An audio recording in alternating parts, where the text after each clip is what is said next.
when the customer brought it to me a few weeks ago, the one thing that he wanted me to do was to recoat this tailgate because he was in an accident. They had it repainted, so he wanted me to polish, apply fresh coating to kind of match the rest of the truck. However, when I did my wash on the paint, I noticed that majority of the truck, our hydrophobics didn't look so great. And the heavens are about to open up. We're gonna go into the garage for this.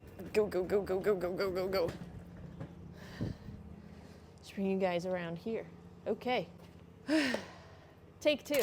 So today we're getting this Dodge Ram 2500 ready for a ceramic coating. Now, just to give you a quick backstory, I've detailed this truck a few times before. We actually, about a year and a half ago, had applied a ceramic coating for the customer. This truck is kept outside, and while they do try to keep up with maintenance, because of just the environment, wintertime, and maybe the lack of maintenance on the truck over the wintertime, when I saw this truck actually just a few weeks ago, I noticed that the coating, it looked like it was struggling. A majority of the vehicle, we had some lines in the coating, our hydrophobics were starting to sheet. The one thing that the customer had wanted me to do at that appointment a few weeks ago was to polish and recoat the tailgate with fresh ceramic coating. He had had it painted and he wanted me to apply fresh coating to kind of match the rest of the vehicle.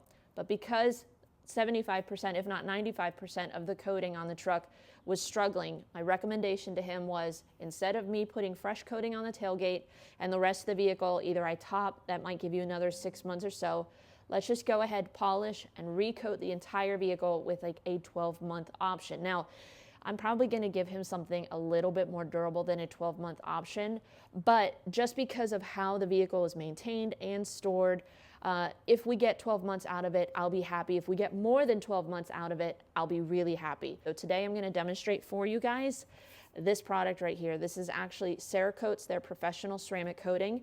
I put this on my Subaru Outback, has about a 5-minute flash time, really easy to apply and level. So on a large truck like this, I don't want something that's gonna be difficult. I want something that's gonna be easy, so that's why I kind of gravitated towards this. But also, the fact that you can buy this off of Amazon, and when you purchase it, you can actually get 2 bottles. So I know we're gonna have more than enough product to ceramic coat this larger truck. So we'll show you guys a few quick shots of what prep looks like on a vehicle of this size, especially if maybe you have a dying or an old ceramic coating that you need to remove. I'll share with you guys some tips on how to make that process easier to make sure you remove 100% of the coating. And then we'll demonstrate for you guys our Cerakote ceramic coating and what it can do for a beautiful truck like this to just enhance gloss and shine. So let's go ahead, get her prepped, and get her ready for our Cerakote. So when I last saw this vehicle 4 weeks ago, we had cleaned all of the exterior for the customer, done a light clay towel treatment, and even done a heavy water spot treatment to try to see if I could breathe some new life into the ceramic coating. I can still see some signs of life. You'll notice in just a few seconds though where our hydrophobics are. We are now 4 weeks later in April and it's almost peak pollen season here. So pollen and road film have definitely taken a toll on this truck in the last 4 weeks. So we're using Super Foam from Koshemi. It's a higher pH soap that will help to safely remove the dirt, pollen, and also potentially weaken the topper I had applied 4 weeks ago. And you can see our hydrophobics are still there, but not that impressive looking. After doing a contact wash, you'll notice in just a second when I rinse it where our hydrophobics really are, what made me think I don't think I can actually save this coating and it's time to reapply a new one.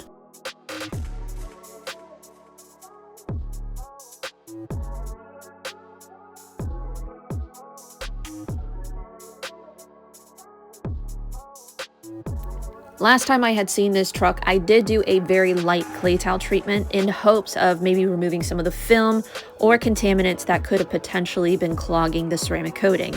It didn't necessarily help in that situation, and because we're getting ready for a coating, we're going to do a little bit more of a thorough decontamination with our chemical decon and a little bit more of a heavier clay towel treatment to prep for our ceramic coating.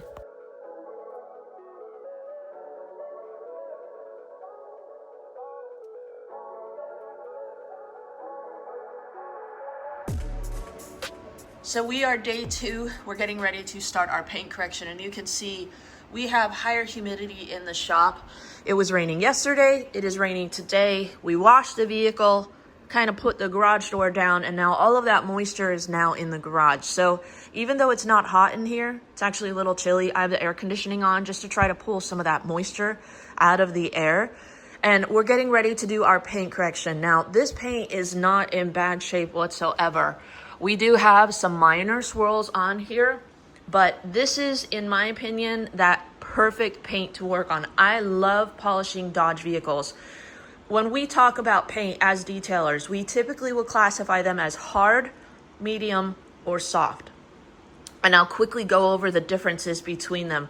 Harder paints, your German vehicles, some Audis, BMW, Mercedes-Benz, Saab paints, they can be harder. And when you have hard paint, they don't scratch as easily, which is great for the driver. But as a detailer, they're harder to correct or to remove those scratches. So you have to use more aggressive measures, be it pads or compounds, to do correction. Oftentimes they can tolerate a more aggressive measure and finish down somewhat decently, but sometimes you have to spend more energy and more aggressive measures to get correction at all. Whereas medium paints, your Toyotas, your Dodges, those are honestly my favorite to work on. You can use like a medium polish like Oberk Soul, 3D1, Angel Wax, Regenerate. You can do a little bit more of an aggressive pad, like a yellow foam pad, even a blue foam pad, if you have medium swirls or scratches. Cut and finish down in one step on medium paint. Now, if you go wool, if you go microfiber, you might have some marring, but I typically find yellow or blue foam pads work really well on this paint. Now, your softer paints, those are your Teslas, your Subarus, your Hondas, your Porsches, and honestly, your GM paints. They can correct with less aggressive measures. Sometimes though, if you use too aggressive measures, compounds or pads, you're going to have marring or haze. And so sometimes with soft paints, you have to do more work to remove the marring you induce. Now, if your paint is in pretty good condition, you can use something like a white foam pad, Optimum Hyper Polish, and get decent correction and finish down. But when you start chasing a lot of defects or scratches on soft paint, sometimes that can be more work than medium or hard. So I honestly prefer working on paints like this. We're going to start off with a yellow foam pad. We're going to start off with something maybe like a Fabulous Finishing Polish or a Oberk Soul Polish to see what kind of correction that gives us. But you can see we don't have a ton of work that we have to do. The worst condition paint, honestly, is our fresh paint. We do have some marring, and you can see where the customer closes the tailgate. If there was some dirt or dust on it, it's definitely inducing some major swirls and scratches. So we just got done doing my test spot, and again, I'm not going for paint perfection. More than anything, I need to remove the protection that is on this from our previous coating. Using a rinseless wash is a great way to remove polish residue. Sometimes the most exhausting part of polishing is just removing all of the polish residue, especially if there's a ton of oil in it. But when I use a rinseless wash, it helps me see where the coating has been removed. When we come in and wipe right here, when you see these halos right here, this is our non-coated section now, and you can actually see where we still have some protection. But this line right here helps me know where I've been able to remove the coating. And even up here, you can see where we stopped. The biggest area that you have to worry about are kind of these body lines here. You can see I didn't remove the coating right here just because it's hard to make contact with these areas. So I might need a 3-inch polisher or just take a little bit more time with my pad kind of on an edge, because some polishers might stall in these body lines if you're not making good contact with the paint. So I just know areas that I need to maybe spend a little bit more time to remove that coating, but for the most part we were able to get all of our areas. Now, I don't chase all of the coating that is in these body lines here. It's not going to be that big of a difference, but if you are concerned, you can just take a microfiber with some polish, use your finger and just kind of get in there. But I don't polish around especially matte black emblems because I don't want to make them shiny. But you can see we were able to remove our coating on this section with just 2 passes and a medium polish. So it doesn't take much, but this is a great signifier for when you have removed your coating versus areas that maybe you need to go back over it again. So pay attention when you're wiping off your residue or your polish, so that way you see what areas you might need to go back over again to make sure you get all of that coating off. I know some people might think that in order to remove a ceramic coating from a vehicle, you have to compound or even possibly wet sand to remove the coating. And while that might apply to some pro-grade ceramic coatings, most prosumer grade ceramic coatings like this, you don't need to be super aggressive. Honestly, 2-3 seconds on a spot and you'll very easily be able to remove the ceramic coating. You just need to make sure that you're very thorough and not missing any spots, so that way the coating can cure properly with the clear coat. But we're going to finish polishing the rest of the vehicle, wipe off our residue with our rinseless wash, and then use Paleus as our panel prep wipe to remove all of the polishing oils. About 3.5-4 hours to do our paint correction. Wasn't in bad condition. It's just a big vehicle, and we had to be very thorough to remove the coating. We've got a ton of low GSM, high quality microfibers for leveling. We've got some Korean edgeless plush microfibers for our final touch. We've got our ceramic coating, gloves, applicator. And we do have instructions with this. We're just going to quickly show this curing schedule. Allow the coating to cure for a minimum of 2 hours at 65 degrees Fahrenheit or higher before returning to the customer or exposing to moisture. Allow the coating to cure for a full 24 hours at 65 degrees Fahrenheit or higher before washing. Using a crosshatch pattern, wipe the coating on the surface top to bottom, side to side. And then let's see here, 5 minutes. During the curing process, you will notice that the coating will start to bead up or sweat. High quality microfiber towels lightly hand buff the surface using small circular motions. The surface will become extremely slick and glossy during this process. And then we are going to inspect afterwards with our softbox light because I can't pull it outside to use sunlight. And then again, a full cure for 2 hours before driving and wait at least 1 day before exposing it to water. That's where it gets a little confusing. When you see something like this before returning to the customer or exposing to moisture, we have this here, and then we've got 2 hours before driving and wait at least 1 day before exposing it to water. So because we do have rain right now, we are going to let this sit overnight. The customer is going to pick it up in the morning. It's not going to necessarily be a full 24 hours. It will be more than 2. So we're probably going to be like in that 15 to 18 hour range. So that should be more than sufficient. When it comes to maintenance, they go over products that they recommend that you use with it. They've got a ton of products within their lineup for you to try. I actually did purchase the paint sealant. If you guys would like to see a closer look at that, let me know in the comments section down below. I had a family member that purchased it at Walmart. He actually wanted me to apply a ceramic coating to his vehicle. And when I told him how much it was going to cost, he was like, oh, never mind. He's like, I just did it myself. And I was like, what do you mean? What product did you use? And he goes, oh, I used the Cerakote stuff. And I was like, oh, cool, you got the coating. And he goes, yeah. And he actually bought this stuff at Walmart. This is not a ceramic coating. This is a ceramic sealant. There is a difference. A ceramic coating, when a detailer talks about a ceramic coating, is typically going to be in a glass bottle like this.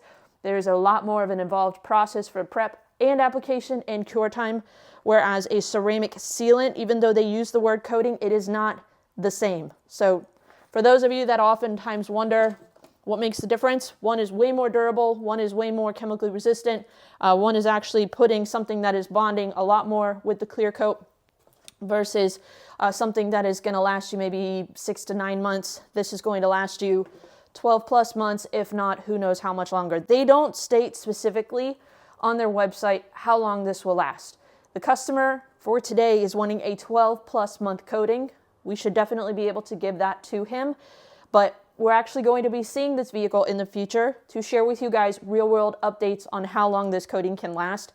We're going to give you real numbers. So make sure you guys subscribe, hit the notification bell off to the side for those of you that want to see in the real world how long the Cerakote ceramic coating can actually last. Make sure you guys stay tuned. I do see this vehicle every 6 months. These customers are really great at bringing in their vehicles for maintenance washes. So we'll be sharing with you guys updates on how this coating is performing in the real world.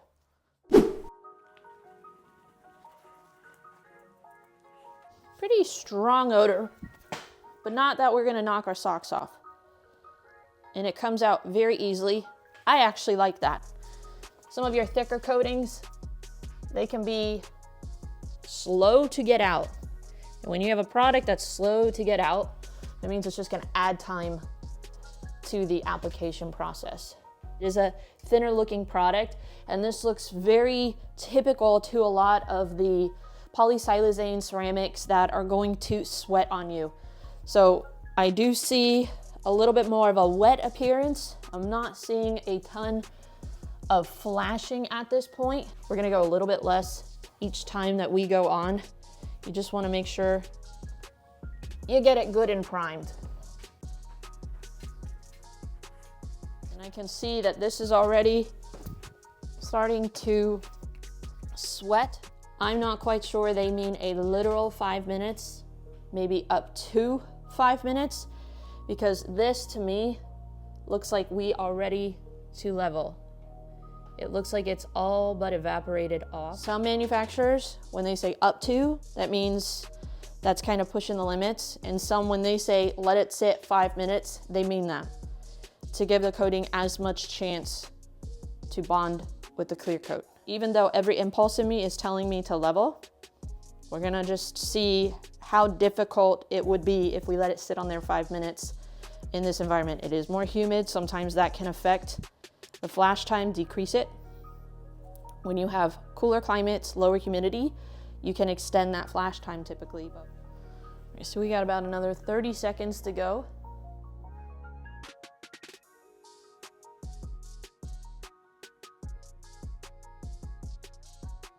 They said semicircles, so let's do what they say. If I were to do straight lines, I could see kind of some residue left behind. Doing those semicircles, I think, definitely helps you remove any sort of light streaking that might still be left behind. And slickness, after that first towel, it's immediate.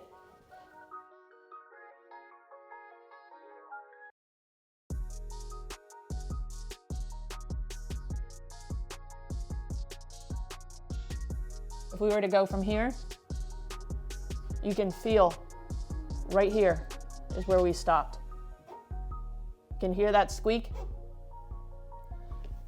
That's squeaky clean from our Peleus panel prep wipe. No streaks, just glossy, shiny, slick paint.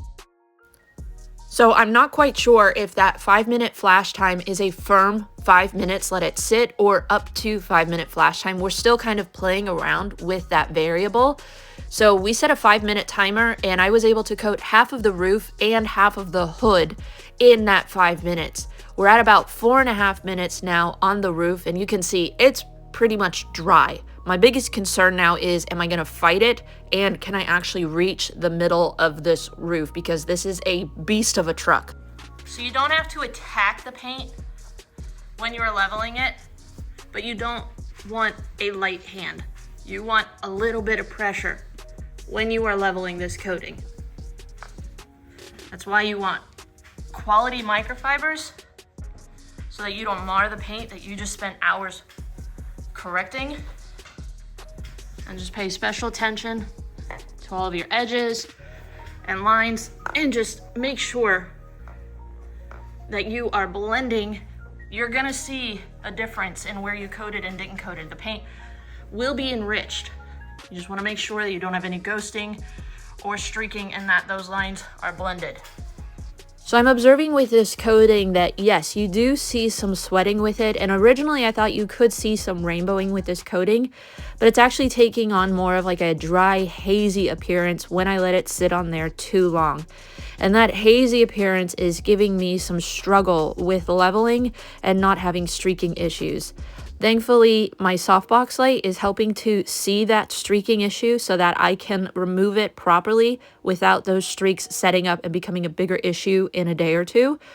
But this is not as easy of a coating as I originally thought to work with. So the hard part is done. Now we just got to do all of our straight panels.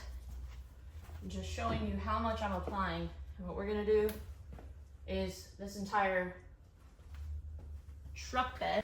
Sometimes when manufacturers have a longer flash time, that might give you the impression that you can work faster and actually coat more panels before you have to come in and level. But sometimes that can end up biting you in the butt, because if you were to coat 3 panels with this product, you're going to find that the last 2 panels, they're going to be pretty difficult to level. So as much as you want to coat further and maybe think you're working faster, I find that products like this sometimes actually slow me down because they're not as user-friendly. Maybe you do need to coat just panel by panel, and sometimes you're just kind of sitting around waiting for it to flash off. On this side of the truck, I actually off camera did coat 3 panels at a time and found that I had quite a workout just to try to remove streaking. I think I probably spent around 15 minutes removing streaks on those 3 panels, where if I'd have just coated 1 panel at a time, let it sit 2 minutes or so, I wouldn't have had to spend as much time removing the streaks and dealing with difficult spots. I don't know if this shows up on camera, but right here, and then right here, we have streaks.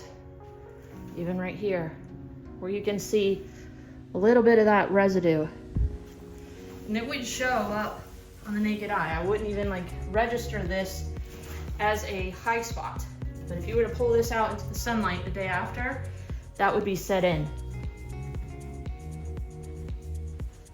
This is why I swear by these lights to inspect ceramic coatings with. Don't have a light source like this. I would recommend something of this. You can always take like a drywall light or a bright light and shine it into white walls or white sheet, or maybe a piece of drywall behind you to have that indirect light source. But you do need something like this. I can't tell you how many coatings I've applied and seen other people apply that they themselves will just do like a quick wipe and say, oh, it looks great. I guarantee you if they were to use a light like this, they would see streaks or an uneven leveling. You know, some people, we might say it's the easiest coating in the world, but as soon as you shine this light on it, you're gonna see where maybe you had a heavier hand in leveling or too light of a hand in leveling, and that's where we get kind of these streaks. It's not necessarily a normal high spot like what we would classify as a high spot, kind of a heavier buildup of solids or the transfer solution. It's literally just an uneven leveling appearance or finish. So we are on the last side, basically the home stretch, and this is how much of our ceramic coating we have left. Now, I feel like this coating has progressively been getting a little bit more difficult to level as I go. I'm using a bottle that I opened about 4 months ago. So what we're gonna do is I'm actually just going to see if we open up a fresh bottle of coating, if maybe our experience is going to be a little bit easier. I did about 3 panels at once. I was able to coat that in 5 minutes easily. And by the time I got to the second panel, I was having quite a workout to remove streaks. So this is fresh applicator here. We're going to put freshly opened bottle on here. Because sometimes if a coating is starting to cure in the bottle, or maybe it's an older coating, you're gonna have a different application and leveling experience versus a new bottle. Before I say that the coating is a little bit more difficult to work with, I just want to make sure that I have ruled out any variables that could contribute to the coating reacting differently. And one of them is if you have an old bottle and the coating is starting to set up in the bottle. It's still looking like we've got kind of that hazy appearance like I had on the other side, so it's not looking like opening up that fresh bottle of coating is going to make this any difference, because I noticed as I was working with it that it was kind of getting cloudy, not your typical rainbowing. So I think what I'm gonna do these last few panels is just apply and not let it sit as long, because I feel like that was kind of giving me a little bit more of an aggressive, and it could very well be. It's 63 degrees Fahrenheit with 63% humidity. So could humidity be a factor? Yes, but it is actually getting less humid as I go, because I turned the air back on, because it was starting to get a little sticky in here. So let's see, we've been 2.5 minutes, almost 3 minutes. We're going to come in, we're going to level this side. Still want to use those semicircles, but I don't think that 5-minute flash time was doing us any favors. I think honestly, you just need to play with it. For those that are in the south, in more humid climates, it might honestly be 1 minute, if not less than that. For those that are up north, cooler climates, lower humidity, that's where you could probably get that up to 5 minutes. So I always try to kind of test these things, because sometimes when a coating fails, the manufacturer can come back to you and say, you didn't let it sit on there for 5 minutes, or you didn't let it sit on there long enough. But if I were to let that sit on there for 5 minutes, I don't think it should be that streaky, that difficult. I haven't put my light on it. I'm hoping that we don't have those streaking issues. But on our last 3 panels on the other side, we had streaks for days. Much better. Still got a little. So even that 2.5 minutes might have been too long with this humidity. But much better. So I think honestly, that 2-minute window frame in this environment is ideal. So the sweet spot I find with this coating in humidity levels like this is to just work panel by panel. We are doing 2 sections at a time, so on a larger truck panel like this, we'll coat 1/2 and then coat the other half, maybe let it sit 30 seconds, and then come in and level, examine with our softbox light, and then just work panel by panel like that.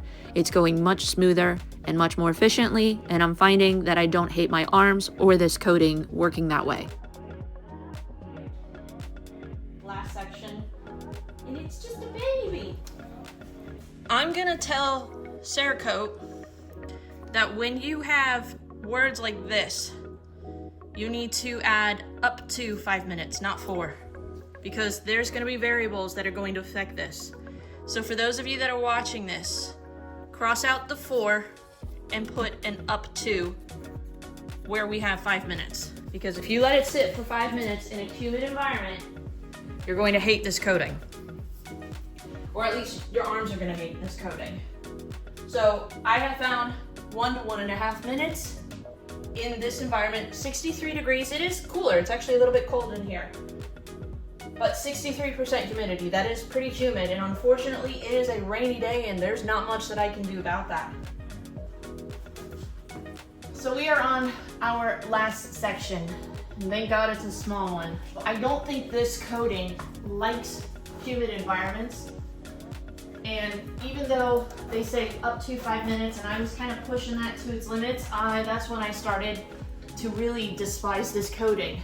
But now that I have figured out about minute and a half, definitely wait for that sweating indicator to kick in. But once you see that sweating indicator, go ahead and level. You're gonna find that it's a lot easier. You don't have streaking. And you're just going to be able to get it done faster. Final inspection, and that is much better. So with this coating, I do recommend having a softbox light to examine and just play around with those flash times before you come in and level. But we are all done. The entire truck is finished. It's a feat when you're coating a large truck like this. And I'll just show you, we had this much left in our first bottle. We used a little bit less than half with our second bottle. So we definitely would have used an entire bottle and then some. So for those of you that are coating large trucks like this, just do the 2-bottle set. For those of you that are working on a sedan, you should easily be able to get it done with 1 bottle. But hopefully you guys have enjoyed these tips and feedback on what it's like working with the Cerakote ceramic coating. This is the updated version. So I wanted to kind of see what the application was gonna be like. I can say that what I'm seeing on my Subaru Outback is very, very impressive. For those of you that are familiar with some of the coatings on the market, it looks on par with Pan the Organizer, his clean 3-year ceramic coating. And that is a mind-blowing ceramic coating. So the fact that we have similar hydrophobics at this point, very impressive. I'm excited to see this truck back in the future. So for those of you that want to see real-world updates on the Cerakote coating, make sure you hit that subscribe button and notify bell off to the side, so that way you don't miss out on any of our future updates with this product. If you have any questions about the products, tools, or techniques that we use, let me know your questions in the comment section down below. And if you guys enjoyed this video, make sure you give us a thumbs up. That just helps us know what kind of content you guys want to see on this channel. But thank you guys so much for watching. We will see you guys in the very next detail.